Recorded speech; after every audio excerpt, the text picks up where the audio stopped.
Actually, it says MOAS show. Are they going to a show? Did they take the Yeah. Did they take the kids out to see a show, or did they take the kids out to be shown to prospective parents who might adopt them? Hmm.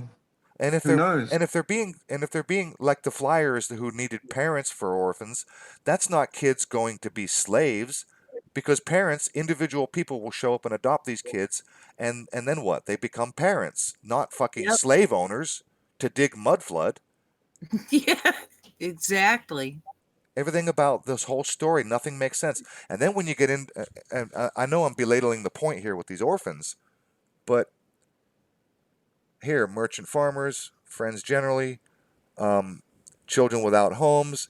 This is a flyer for merchants and farmers. Okay, so again, this is not to dig out mud flood. These are orphans who need homes, and merchants and farmers who, could adopt a child and maybe use a little bit of help on at the store or help on the farm. That's not digging mud flood. That's not slave labor. No. No, But that's consistent. That's consistent with the time. sure is. Here we Well, got. and if you look at it, uh, oh well. I was just going to say it's asking the merchants and farmers and other friendlies to help promote and something. They're not saying come get our kids. They're just saying promote this, maybe get us some money so we can keep our orphanage running, sort of thing. All right, look at this picture. How many orphanages can afford to dress all the kids in exactly the same way? Not many. This almost looks like a proto Boy Scout troop, because they all have the same hats. They're all wearing the same jackets. They all have boots. And They're all dressed exactly the same. This almost looks like, again, it could have been a boarding school photograph. It could have yeah, been a that's probably more. He says these kids were not orphans. They were stolen on orders of the state. yeah. There's no evidence. It's just he makes assertion upon assertion upon assertion upon assertion. It's fucking ridiculous. Yep. I would agree with you on this. Images, using photoshopped images to support these assertions. Yeah. I think we can move past the orphans now. We've got Okay. that pretty well worked, that when we're looking at these pictures, we don't know. Okay. Ain't nothing. This image I do want to focus on for a minute. This is staged. Okay? I have a feeling that this Yeah. is staged. That's good enough. The reason I think it's staged is, can you see my mouse, the kid on the right?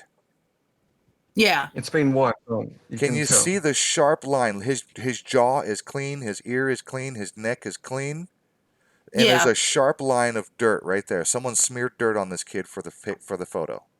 Yes. Yes. That's what it looks like to me. It looks like this was staged. This picture was staged.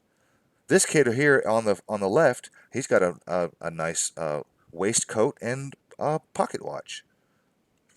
a pocket watch. Yeah. Yeah, I'm thinking, nah, I don't know what that is, but that ain't nothing. So, am I to believe that these kids are working the mines because their faces are all black and dirty? Are they working the mines? Is this kid wearing his waistcoat and his pocket watch to work in the mine? Or Yeah. sweep a Look. chimney. Yeah, or sweep a chimney. Look at how cleanly this kid on the left. Look how cleanly he's dressed. His waistcoat is not dirty. It's not even fucking wrinkled. But he's got some schmutz.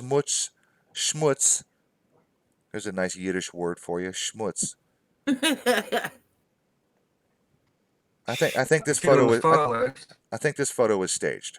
Yeah, I Having a do. great time. Even for the time it was staged. All right, back to this picture. Back to this picture. I've got notes for all these timestamps. I'm going to spare you guys, otherwise we're going to be here all damn night. Well, we still have about 23 minutes left. Yeah, and I'd Oh, like to get to the moon. at 9 minutes and 8 seconds, the guy debunks himself. He said a global effort to repopulate as late as the 1870s, moving into. Come on, are you playing? Play. 19th to the 1900s. Moving to the The question is, 1900s. if you are having to employ kids to If do you're all the having to hard employ manual kids to do work, all the hard where are manual all work, the adults? where are all the adults? Well, that's exactly right. Where are the adults? Because if the mud flood killed all the adults, how did the kids survive? Yeah, really. Who went and picked them all up and gathered them together? Here's a picture that is not even a photograph, it's a drawing. How is this evidence of anything?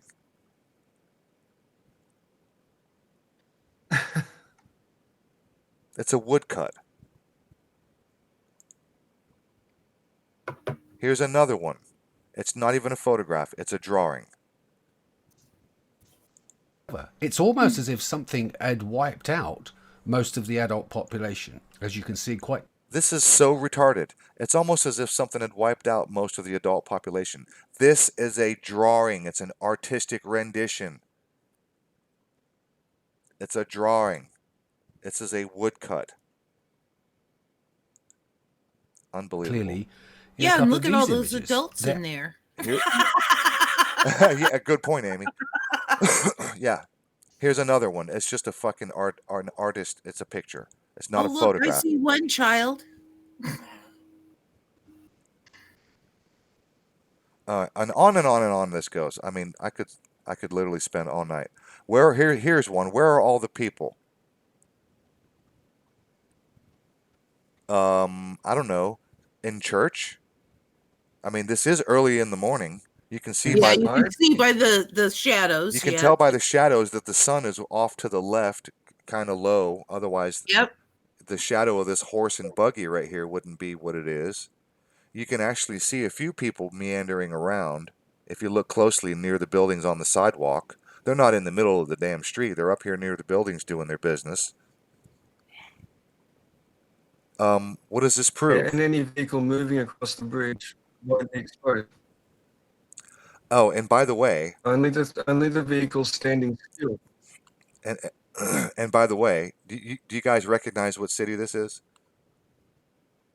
Can you tell by this picture what city this is? Like Washington? London? Oh, it's Paris. There you go. It's Paris. No, it's Paris. Paris. Yeah. Okay. Yeah, that's Notre Dame right there. It's Notre Dame. Uh-huh. Yeah. Ah, yes, so it is. Now that I look. Yep. Except that's not what it looks like today. It must be Mandela. It doesn't look like that anymore. Okay, I'm just being funny.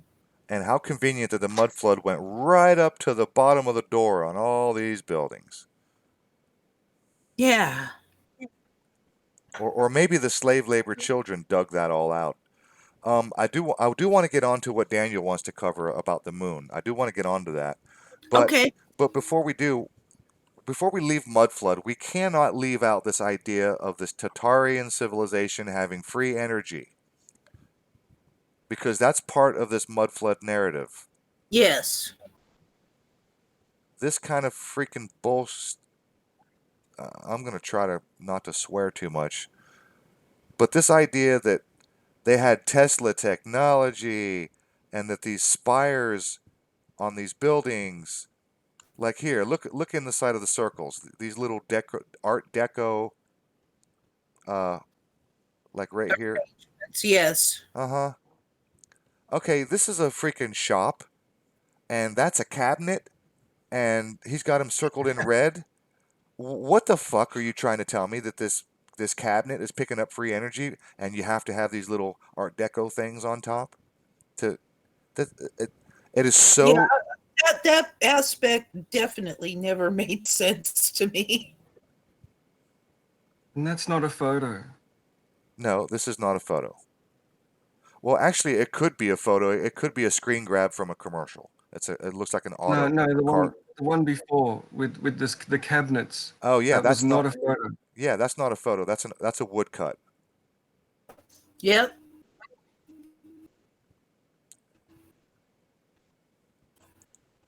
And then he says, this guy goes into, I mean, I could spend all damn night. He goes into these star cities.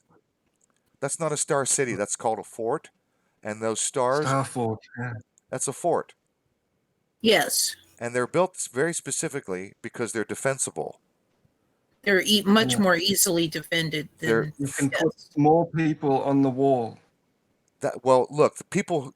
If you stood here on the tip of this point, you can shoot an arrow and defend this wall, and the guy on this point can defend your wall.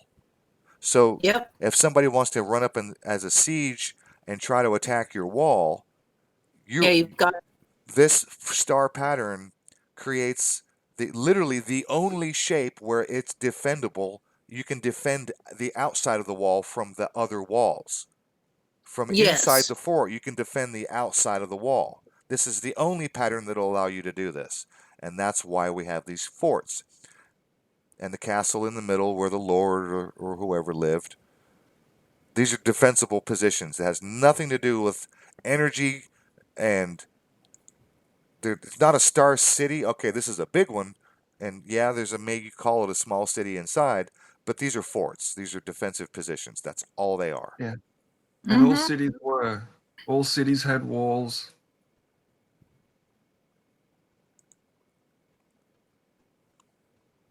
Um, this narrative of the mud flood, star-shaped city. No, that's the fucking Statue of Liberty. It's not a star-shaped city. I mean, it's just this particular video from Observation Deck is one of the most absurd things I've ever seen in my life. And speaking of mud flood, where's all these rocks coming from? Yeah, aren't Look, they covered up with mud? If they have if excavated part of Moscow because they are renovating the city. And you can see they're laying foundations for new buildings. if you listen to Max Egan talk about the mud flood, Max Egan actually suggested, and I don't have time tonight. I don't want to bore you guys to tears. I would like to move past this. But I got to get through this. I don't know how much you guys have seen of this mud flood stuff where they show like fireplaces. Oh, yeah.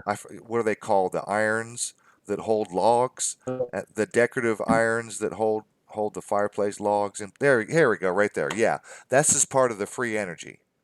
What the fuck? No. I'm trying to recall the name for those, and for some reason I used to know very well, but it's just gone from my head. Electricity back out of the air, so you had Wi-Fi electricity. The fireplaces, Fireplaces, as you can see there, as you can see of there, old were not actually used to burn coals, but they were that back metal plate heated up, because on lots of these they were not used to burn coals. No, actually, that particular fireplace with those things didn't burn coals, they burned logs. That's what those things do. They hold the logs in place. The great. And by the way, the people in promoting this mud flood bullshit, they're saying that they had like Tesla technology, they were pulling energy out of the air. What the fuck were they using that energy for? Well, Ruth, Yeah, if they had, explain the star cities. to what? Explain the star cities. I did. Weren't you here? Oh no, I've been cutting in and out, man. Bad internet connection. Okay, Gandalf, if you don't know already, the star cities are designed this way very specifically because it's a defensive structure. If you see my mouse, look in the bottom right-hand corner of the screen. Yeah. No, I know the reason. I'm just saying, man, this is fucking ridiculous. Oh, okay. All right. Yeah, thank you for not making me do that again. So, my question now is if these guys back in the 1800s, before the mud flood of 1847 that nobody knows about, if they were pulling energy out of the air like Tesla, I would like to know what the fuck were they using that energy for? Yeah, good question. What were they doing with it? And where are the wire structure? Where the infrastructure to carry that electricity from here to there? And what the hell were they doing with it? Because they didn't have lights. They didn't even have fucking light bulbs. I don't know. When was a light bulb invented? Pardon me. My Thomas Edison I history. think it was the Yeah, early 1900s. I think the late 1800s. It might have been late 1800s, but it was around the turn of that Yeah, century. right around the turn of the century. Okay, so the light bulb was invented turn of the century. So we didn't have light bulbs in 1847 in the mud flood. What the fuck are they using this energy for? We To didn't. power their hover bikes. Yeah, that's it. They're anti-gravity electrogravitic crafts, right? I have no idea. You know, I just think that this entire Tartaria thing is just an example of how stupid the average person is. That's not even conspiracy theorists who are already retarded, but just people in general. Yeah, it's a tangent, and it could be interesting, but it's not. It's crap. I bristle that he's bringing Tesla into this, because now Tesla is another story. Truth nuggets, Amy. So you drop little morsels of truth, and then you just fucking lay on. Build shit upon it. Yeah, so it's like there's got to be little timbits where people go, "Oh yeah, I heard something about Nikola Tesla." Yeah. Yeah, and all this stuff is before Tesla. Yes, Tesla didn't come along for quite a while Okay, after. I am. Do you guys want to take a break? I need to use the restroom, or do you want to just move on because I want to get to the moon. Daniel wants to get to the moon. Evan Wade in the chat wants us to get to the moon. So I want to get to the moon. all right, Daniel, do you want to bring us up to speed on the conversation you and I had? And then when I get back from the restroom, I'll pull up the pictures and we can show what you and I were talking about regarding the latitude and the change in the angle of the photos that you took of the moon from Australia when you traveled to Europe. Yes, All right, yes, I will. go ahead and bring I will everybody up, film. fill everybody in on the conversation we had. I'll be back in a minute and then I'll share those pictures. Okay, go ahead. Okay, so I discovered that the moon appears differently in the northern hemisphere because somebody looked at my display picture that I had before this one, which was a picture of the moon that I was taking as it was rising, and somebody in the United States said, "Yes, the moon looks different down there than it does up here." And that to me, I wondered why.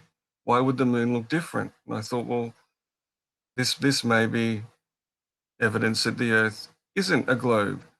But then I hadn't actually paid any attention. I'd been in the Northern Hemisphere before, but I hadn't looked at the moon or taken photos of it. But earlier this year, I went to Europe and I took some pictures of the supermoon as it was rising. It wasn't quite full, but yeah, so I'm pointing my camera directly towards the moon as it's rising. And I compared it to photos I'd taken here that were, I was doing the same thing, a full moon as it's rising, and I take a photo. So what Rufus and I discovered was that the moon turns to the exact same degrees as the difference between where I am here and where I was in Europe taking that picture. So what initially started out as something I couldn't explain suddenly made complete sense that yes, if I was to travel 70 degrees around the surface of the Earth, the moon would appear to turn at 70 degrees. So, and that's what it did. So when Rufus comes back and shows the photos, you can imagine that I'm standing in the southern hemisphere looking at the moon, and I take a picture of it as it rises. and then I go to Paris and I do the same thing. And it turns out that the moon has turned almost precisely the amount of degrees that I had traveled around the globe of the Earth. So for me, that is solid proof that whatever we think the shape of the planet is, from Earth it appears to be a globe. When we look at the moon and the stars and everything that happens in the heavens suggests that the Earth is actually a globe. And until I get into a rocket and I go into space and I look at it, I won't be able to say that with absolute certainty. But the arguments that are presented that the Earth is flat are all basically nonsense. And I haven't heard anybody discuss the rotation in the moon at different latitudes. But for me personally, any doubt that I had that I was living on a globe evaporated when we discovered that the moon rotated in the exact same direction it would if I was to go, and the exact same amount of the precision of the amount of degrees that the moon rotated from my relative position and perspective was identical to the amount of degrees that I had supposedly traveled around the Earth, if it was indeed a globe. So, and here coming the pictures. Which Now, one do we anyone want to can look do at this, here? but we want the one that's not quite full. So that was one that I took in Paris as it was rising. So The what blue. we, so what we're looking at, these two photos here are both taken from Australia, from where I am at, what did I say? I think it's 28 degrees south. And then there's another photo a bit further down, I think, that one there. I know it's not quite full, but you can see quite clearly that image has actually turned. Yeah, Well, I think we worked it out 77 let's degrees. focus on this crater near top dead center, just off to the right of the top Yeah, dead center. Focus that's on that crater, okay, and then look at, and that one was taken where, Daniel? That was taken in the 20th arrondissement of Paris. So, all right, So 48 degrees north. 48 degrees north, and you were in Paris when you took that picture, and the Yeah, one I'm gonna 48 degrees north of the equator. and this one here was taken where? This is where I live, which is 28 degrees south of the equator. Okay, so So that almost crater, yeah, go ahead. that's like 74 degrees, right? Yeah, 48, yeah, 28, 74 degrees. 76 degrees, excuse me. yeah. The So, same amount of degrees that I had displaced myself from south to north. The relative appearance of the moon actually turned in that same uh-huh. direction. Yep. So here's the crater. My mouse is hovering over it now. If everybody can see, it's pointing toward the upper left, and then I'll go to the other picture again. Watch where that crater moves to. That's yeah, I noticed that initially. Yes. and that's it. I could probably it might. I don't have the software handy, and I wouldn't be good at it if I did have it.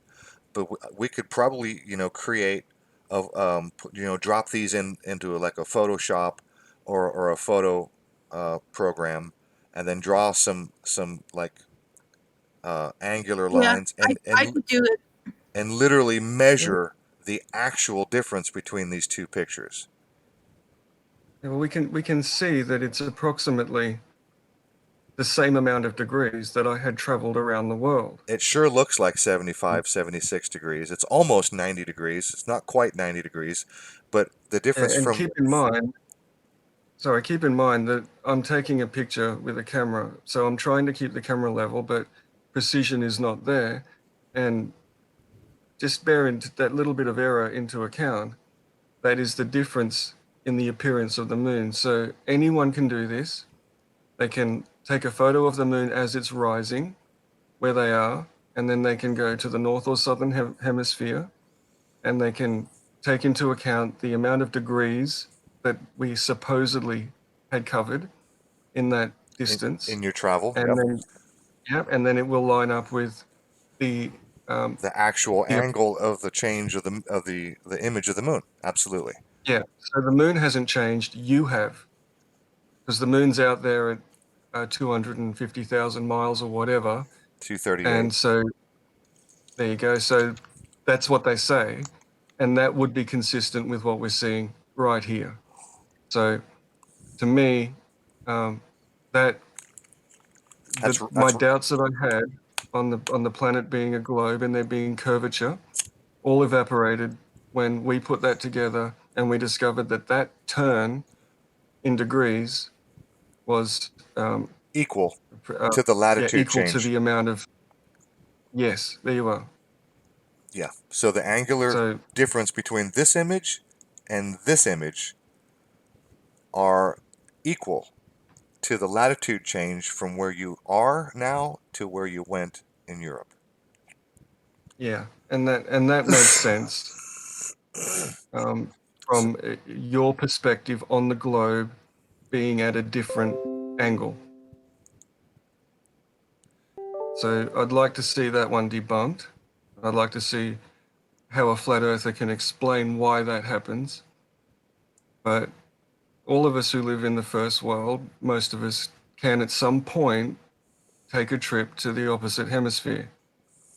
And if we all did it and compared it to the pictures that we take of the moon as it's rising, keeping the camera level, then we're all going to see this.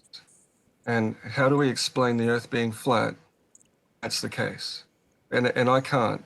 And I hear other arguments like, why do we see the same stars yeah, at different times of the year? So we go outside and we see the same stars that we see in Christmas, what is that we do in July.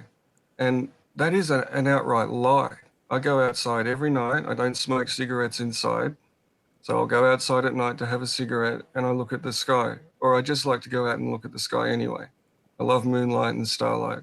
And I have seen the procession over the years of the stars going a little bit further each day and the Milky Way actually change in angle. And I haven't done a reference to it, but I would say that would probably also indicate the same. So our relative position in traveling around the sun changes the way that the stars look to us. And what we see is the Milky Way, that stream that what looks like a ribbon moving across the sky. It's the Egyptians called it a river, but that actually turns itself. And there are points where I can't see it. So, okay, just in the afternoon, it'll be setting. But then 6 months later, it will be rising in the afternoon. So so that when they tell you that we're seeing the same stars all year round, it's just an outright lie. And they expect you not to actually spend 6 months looking at the stars every night to confirm whether or not they're telling you the truth. I I mean, I agree. Amy, so you've only got my word for this too, that I took that picture as it was rising, that I kept the camera level. But like I said, everyone can do it. And you don't even have to go to the opposite hemisphere. You just need to go at least 10 or 20 degrees north or south of your current position and take a picture of the moon rising when it's full, or at least like this, so you can see how it looks, and then compare it to the picture you took at home, and you will see that it has rotated the amount of degrees that you traveled north or south, that's right. which is completely consistent to how it would look on a globe from the globe.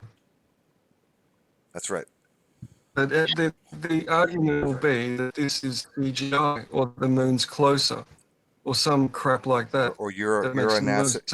you're a And NASA shill, Daniel. We know it. That's it. Never. well, yeah, and that You I turned can't repeat the argument. Then you yeah, I'm you turned your camera. That's all you had to do was angle your camera and take a picture. Super easy to do. I'm not buying it. okay. So, or if you really care, if you're one of those people who really care, and you want to demonstrate that the Earth is flat, you need to do this for yourself. And none of them will, because they know that the Earth is flat. So, and that this, what we're saying now, is complete and utter bullshit, and we're making it up just to try and disprove and debunk that their theory that the Earth is flat, and that's not the case. I was on the fence, but my observations from Earth indicate to me that indeed the Earth is a globe.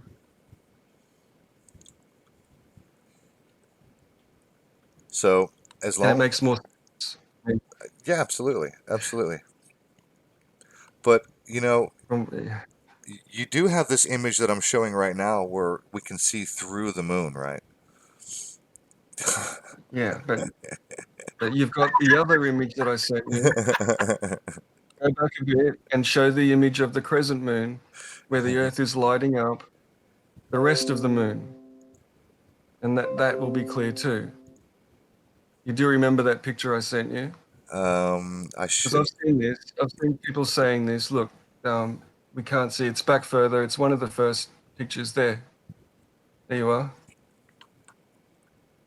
So I've heard people saying that the moon is it's the light itself. But we have always seen this here. If when the sky is clear and the sun has just set and the moon is following it, we can see those craters, and they are where they're supposed to be, and the moon does appear to be lit by the Earth.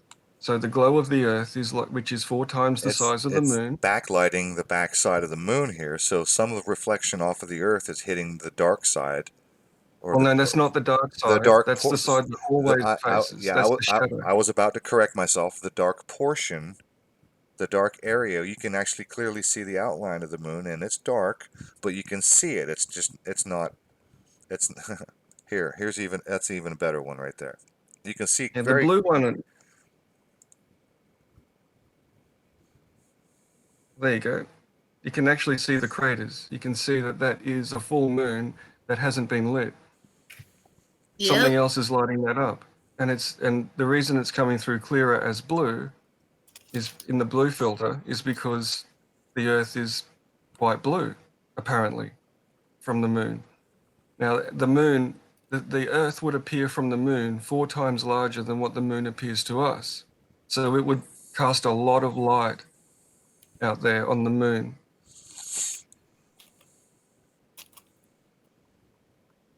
So that's another thing.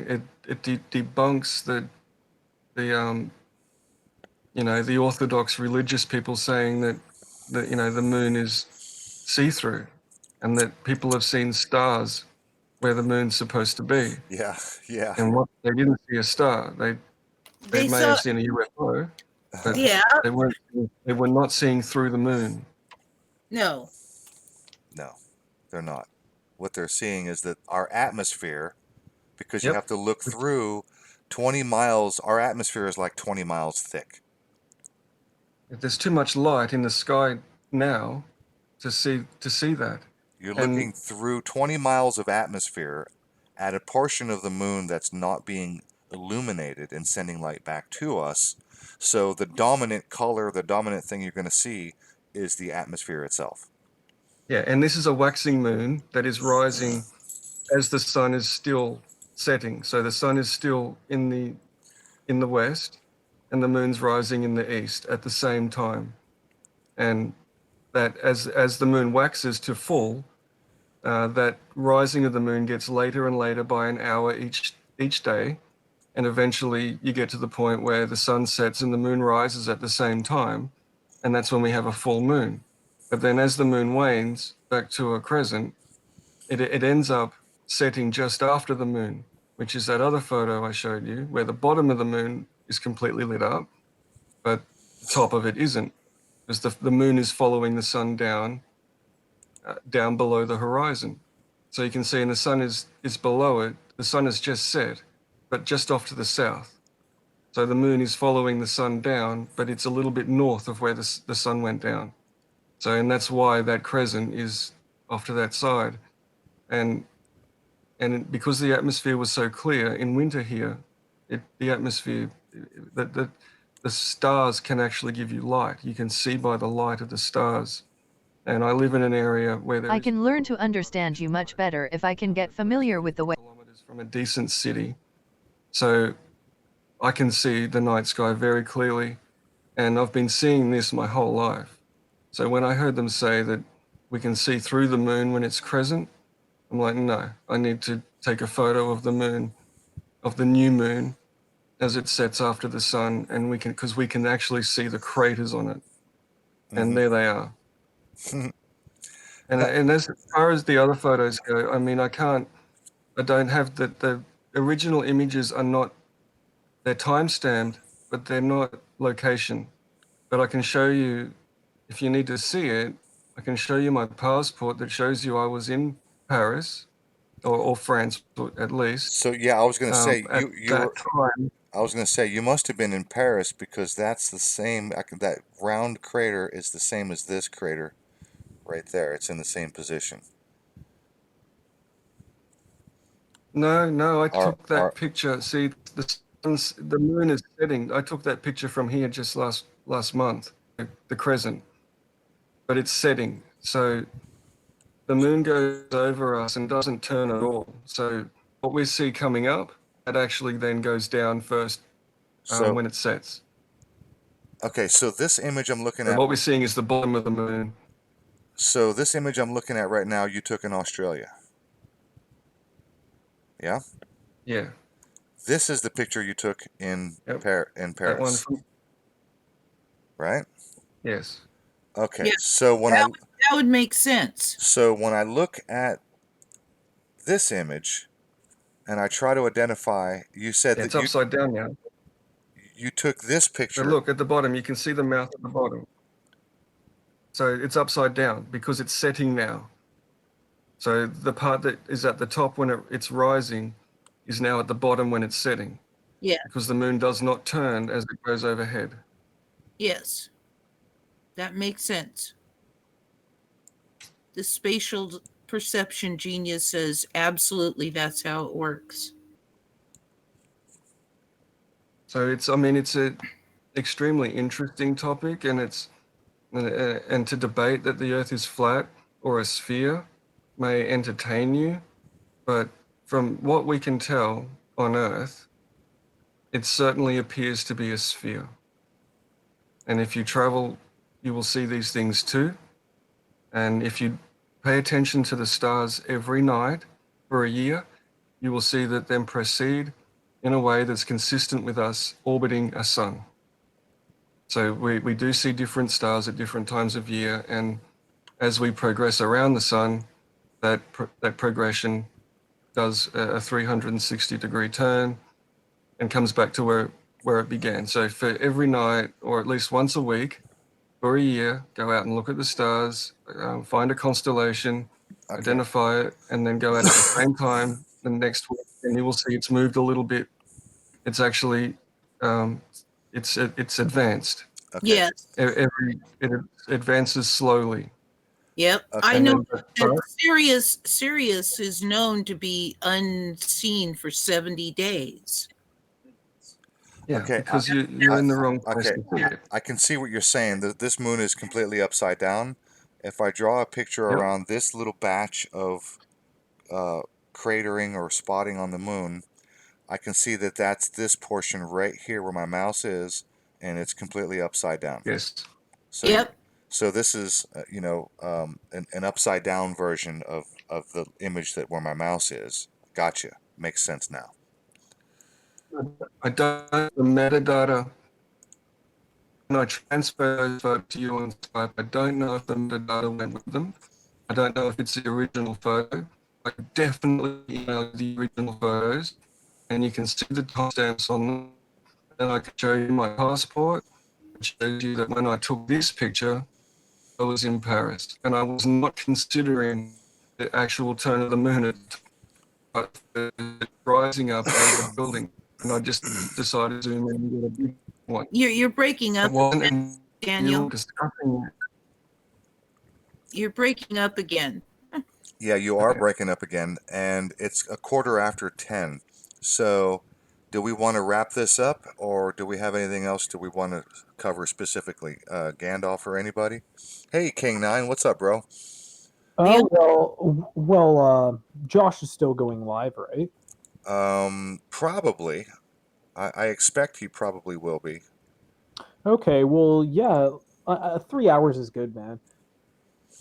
Yeah, I mean, unless you guys have anything particular or important that you want to cover, I put out a new vid today or yesterday, I I'll guess. have to check it out, Amy. I wish people would check my vids out every time I do. well, okay, before I leave, everybody has my screen still, right? I'm over Yeah. here. I'm over here on Observation Deck's channel. Everybody see this? Yeah. Yeah, Can you see this?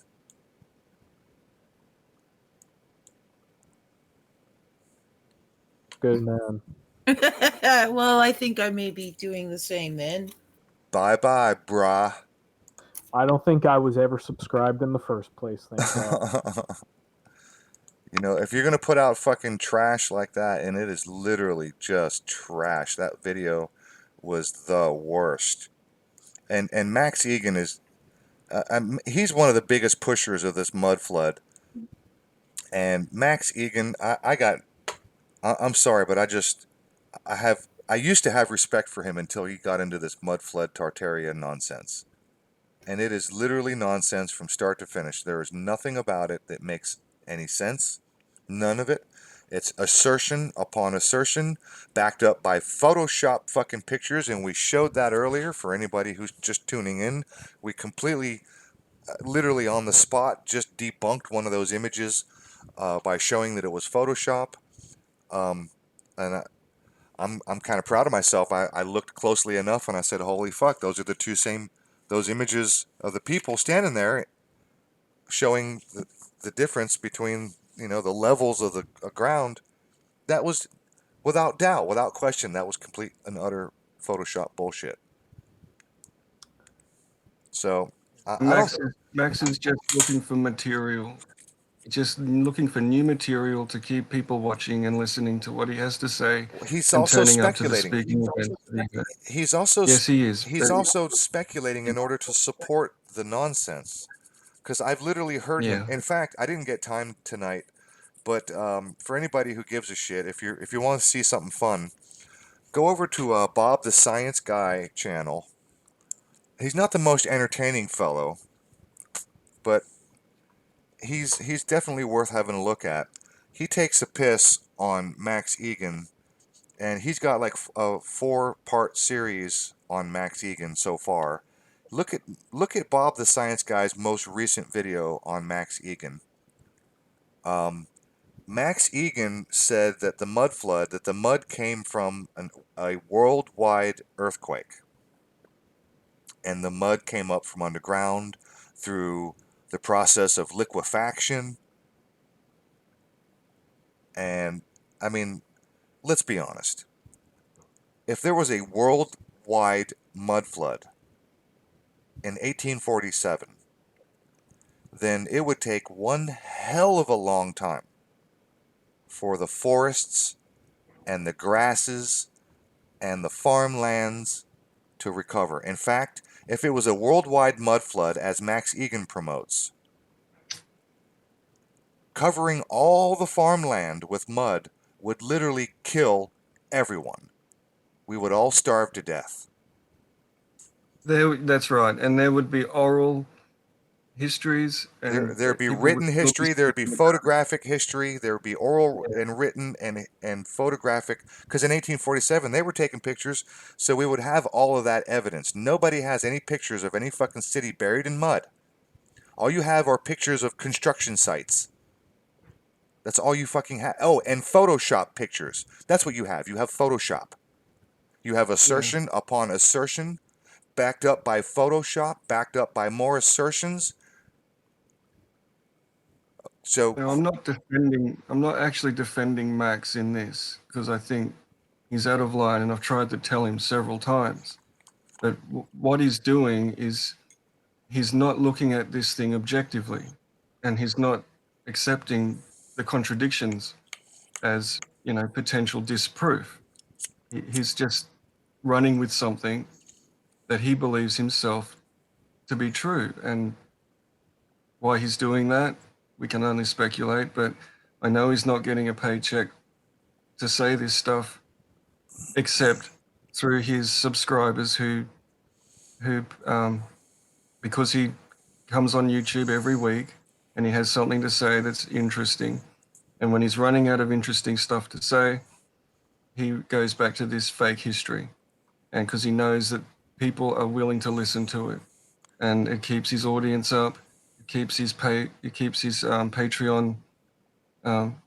giving him money, and it keeps people inviting him to speak. I mean, he's constantly traveling to speak, and he loves to do this. So, I mean, yeah, he's compromised himself, basically. well, he makes the rest of the people in the world online who are genuine truth seekers or conspiracy-minded people, he makes us look like retards. And There's a lot of things he does. He does a lot of stuff like that. I totally agree with you. Conspiracy analysts, let's get that right. so, is Josh live right now, Gandalf? Yes, he is. Okay, Lanny from Canada. He says, I don't think you have the theory right, Rufus. Lanny wants to argue. I think Lanny's just taking a piss, or he wants to have fun and argue. I don't know how serious Lanny is, but you know what, Lanny? You and I, one of these days, Lanny, maybe on Josh's stream when he opens up his stream, if you want to go on there and argue. But I don't want to ruin Josh's stream with me and you arguing over this nonsense. But Lanny, if you want to argue with me, then I'll bring you on my show, or we can do a separate stream or whatever. But I don't have time right now. We're going to close this down, and so I want to give everybody final thoughts, and thanks for tuning in, and we will see you next Friday. Oh, and by the way, next Friday, Allison Twist is going to come on and try her best to explain what Reiki is, and try her best to explain that there's actually something to it, while I am going to play complete and utter devil's advocate, and I'm going to challenge her at every turn.